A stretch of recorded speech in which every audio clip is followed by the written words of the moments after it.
Aí, corrigindo os erros acerca da pobreza, vamos ver tópico 1, pobreza e pecado. Embora a pobreza seja uma decorrência da entrada do pecado no mundo, isto não significa que o crente pobre esteja em pecado. Logo, a pobreza é uma das consequências do pecado, mas não necessariamente dos pecados pessoais dos menos favorecidos. Provérbios 14, 31, 17, 5, 19, 1, João 12, 8. De uma forma geral, os chamados pais da igreja ensinavam que a pobreza, além de ser uma das consequências do pecado, é também o resultado da má distribuição de renda e da concentração de poder. Para eles, essa situação poderia ser amenizada através da solidariedade dos mais abastados com os menos afortunados. Então veja bem, quando Deus colocou o homem na terra, Ele disse: dominai sobre tudo. O Salmo 115, ele diz o quê? Ele diz, olha, os céus são os céus do Senhor, mas a terra deu a Ele aos homens. Agora o que acontece? O homem se vendeu a Satanás por causa do pecado. O homem entregou o domínio da terra, de todas as suas riquezas, a Satanás, por causa do pecado, da desobediência a Deus. Então, o pecado trouxe a pobreza ao ser humano. O pecado traz também o quê? A exploração do ser humano por alguns ricos. O pecado faz também com que a pessoa só pense nele mesmo, enriquecer cada dia mais, a ter cada dia mais. E ele começa então a massacrar as outras pessoas. Começa a tomar toda a possibilidade que outras pessoas têm de produzir alguma coisa, de crescer. Ele toma tudo para si. Ele quer que todos sejam seus empregados, ele quer dominar sobre todos.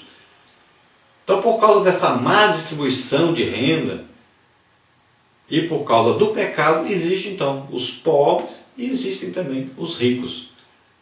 Existem os espertalhões também, aqueles que exploram os pobres e enriquecem cada dia mais, às custas do sofrimento daqueles que são menos abastados. Qual seria o ideal? O ideal é o que está na Bíblia, lá em Atos dos Apóstolos, no início da igreja. Aqueles que eram ricos ajudavam aqueles que eram pobres, para que os ricos não tivessem sobrando e nem os pobres estivessem faltando. Essa é a maneira correta de viver. Nós temos aí no tópico 2 a pobreza magicamente extinta. Os pregadores da prosperidade ensinam que as dificuldades financeiras são o resultado de uma vida sem fé. Infere-se, pois, que o crente só é pobre se quiser, já que é o único responsável por sua situação financeira. Alguns desses mestres, distorcendo a palavra de Deus, chegam a afirmar que a pobreza é do diabo. Isso, porém, nada tem a ver com o ensino da Bíblia. Pedro e João, por exemplo, não eram ricos, mas tinham fé suficiente para realizar grandes milagres. Vejamos o interessante caso de Paulo, que, embora nada possuísse, enriquecia muitos com o Evangelho de Cristo, 2 Coríntios 6,10. Cuidado, não seja impaciente para tornar-se rico. Veja o que recomenda o apóstolo. Mas os que querem ser ricos caem em tentação e em laço e em muitas concupiscências, loucas e nocivas, que submergem os homens na perdição e ruína. 1 Timóteo 6,9. As campanhas que oferecem enriquecimento mágico tornam o crente insensato, tolo e avarento. Não precisamos desses artifícios, pois temos um Pai que zela pelo nosso sustento. Sejam vossos costumes sem avareza, contentando-vos com o que tendes, porque ele disse, não te deixarei, nem te desampararei. Hebreus 13:5. Então os pregadores da teologia da prosperidade ensinam se o crente é pobre é porque ele está em pecado. Então eles dizem a pobreza é do diabo, ele veio matar, roubar, destruir. Então, quem está na pobreza? Aquele que é do diabo, aquele que não tem Deus na sua vida. E não é verdade, porque quem fala isso está dizendo que Jesus, então, não era o Filho de Deus. Está dizendo que Pedro, João, Tiago não eram filho de Deus. Está dizendo que Paulo, então, não era filho de Deus, porque eles não tinham nada. Jesus disse, eu não tenho nem onde reclinar minha cabeça. Pedro, Tiago e João andavam com Jesus por todo lado. Não tinham posses. Paulo não tinha. Ele mesmo diz isso. Não adianta querer enrolar, falar, inventar coisa. Ele pedia ajuda até para ter uma capa só que ele tinha. mandou pedir a capa porque estava passando frio. Só tinha uma capa.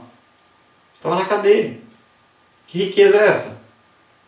E ele diz, olha, passei fome, passei frio, passou muita coisa. Não tinha, não adianta querer enrolar. No Novo Testamento nós não vamos ver essas pessoas ficarem ricas com pregação do Evangelho. Não. E aquilo que eles adquiriam ainda usavam para ajudar aqueles que estavam passando necessidade.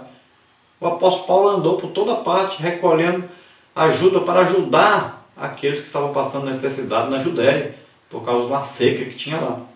Então veja bem, além de não ter, o que recebia ainda ajudava aos necessitados. É um grande exemplo na Bíblia, mas nós estamos aí numa época que as pessoas ensinam contrariamente à Bíblia.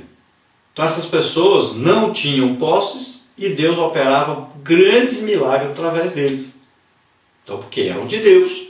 Se fossem do diabo, não existia isso na vida deles. Então existem por aí várias campanhas que as pessoas fazem e que querem de repente aí fazer as pessoas ficarem ricas, como se fosse um passe de mágica. Eu vou orar aqui e você vai ficar rico. Não.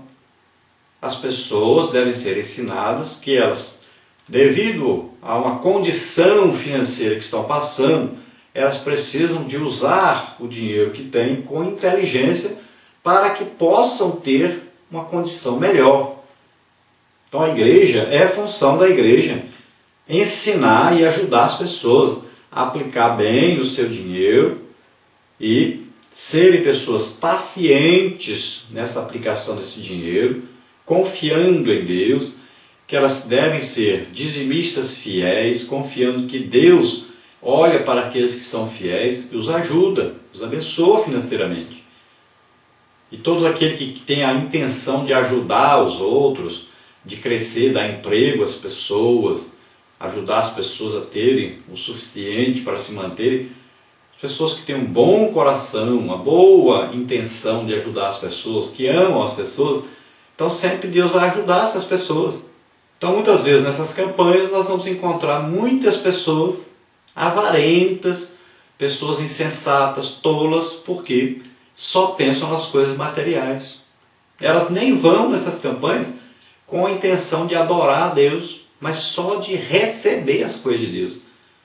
Nós devemos sempre ensinar o povo que nós devemos adorar a Deus. E sempre que nós estamos em comunhão com Deus, Ele vai nos suprir as nossas necessidades, vai cuidar de nós e vai nos dar inteligência para também podermos ajudar os outros. Vai nos dar também condições financeiras para ajudar os outros, desde que essa seja a nossa intenção.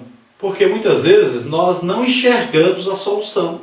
Olha, nós vamos ver, Agar estava passando sede com seu filho, o Ismael. Mas tinha uma fonte de água bem pertinho dela. Deus enviou o quê? Um anjo para dizer o quê? Mostrar para ela onde estava a água, que estava bem pertinho dela. A solução estava ali, mas ela não enxergava. Muitas vezes a solução está bem pertinho da gente. Nós precisamos é que Deus nos oriente para descobrirmos essa solução. Parte 3. A vida abundante não superestima o corpo nem nega a alma. Então, tópico 1, a vida abundante e equilibrada. Tópico 2, bem-estar físico e emocional. Número 3, aí, o bem-estar espiritual. Então, dentro da parte 3, a vida abundante não superestima o corpo nem nega a alma. Tópico 1, a vida abundante é equilibrada. Concernente aos bens materiais, como deve ser a nossa postura? Em Provérbios encontramos uma recomendação que, apesar do tempo já transcorrido, continua sempre atual. Em suas meditações, Agur roga ao Senhor: 2 coisas te pedi, não as negues, antes que morra. Afasta de mim a vaidade e a palavra mentirosa. Não me des nem a pobreza, nem a riqueza. Mantém-me o pão da minha porção, para que, porventura, de farto, te não negue e diga: quem é o Senhor? Ou que, empobrecendo, venha furtar e lance mão do nome de Deus. Provérbios 37-9. Esse equilíbrio leva-nos a ter uma vida abundante em Cristo, que, aliás, ensina-nos a rogar ao Pai o pão cotidiano. O pão nosso de cada dia dá-nos hoje. Olha aí, Agur dizendo: afasta de mim o quê? A vaidade e a palavra mentirosa. Por quê? A pessoa que é vaidosa, ela é capaz de fazer qualquer coisa para possuir uma coisa, possuir uma riqueza, possuir um objeto que ela muitas vezes nem pode possuir. E a palavra mentirosa? Porque com a mentira, o engano, é que as pessoas vão ficando cada vez mais ricas. Essas duas coisas, ele diz, afasta de mim isso, porque isso é uma raiz que está fundada lá no pecado, em Satanás. Tanto a vaidade como a palavra mentirosa, essas duas coisas vão fazer com que a pessoa se desvie da palavra de Deus, se desvie da comunhão com Deus. E ele diz, olha, não me dê nem a pobreza e nem a riqueza. Por quê? Na pobreza é perigoso o homem reclamar, deixar de acreditar a Deus, abandonar a Deus, reclamando que Deus não o sustenta, não o ajuda. E acaba esse homem blasfemando contra Deus e sendo motivo de que as pessoas não se convertam ao Evangelho. E é perigoso essa pessoa, com a sua necessidade financeira, acabe roubando e o nome de Deus seja blasfemado e o nome aí do cristão, né, seja blasfemado aí, o nome de Deus por causa dele. E afastando então as pessoas do Evangelho devido a isso. Já a riqueza, ele diz, olha, não me dê a riqueza. Por quê? Porque ele vai amar mais o dinheiro do que a Deus e vai abandonar a Deus, deixar de ter comunhão com Deus, cuidando das riquezas, ficando prisioneiro das riquezas. Então nem uma coisa está certa, nem outra coisa está certa. Vamos ao equilíbrio. Ele diz, me dá a porção acostumada. Eu quero viver contigo, quero que o Senhor seja primeiro na minha vida.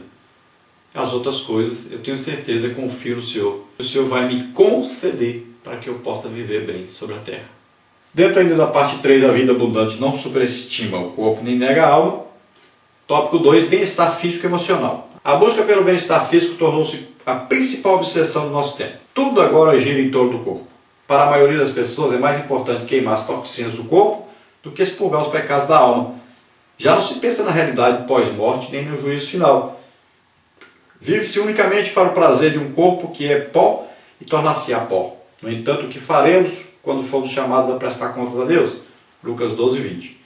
É claro que devemos cuidar do nosso corpo, que segundo a Bíblia nos ensina, é o templo do Espírito Santo, 1 Coríntios 3,16. Mas tudo sem obsessão e sem paranoia, pois de Deus temos esta promessa, porque sabemos que, se a nossa casa terrestre deste tabernáculo se desfizer, temos de Deus um edifício, uma casa não feita por mãos, eterna nos céus. E por isso também gememos, desejando ser revestidos da nossa habitação, que é no céu. 2 Coríntios 5, 1 e 2. Então nós vivemos num tempo onde o corpo passou a ter uma importância exagerada.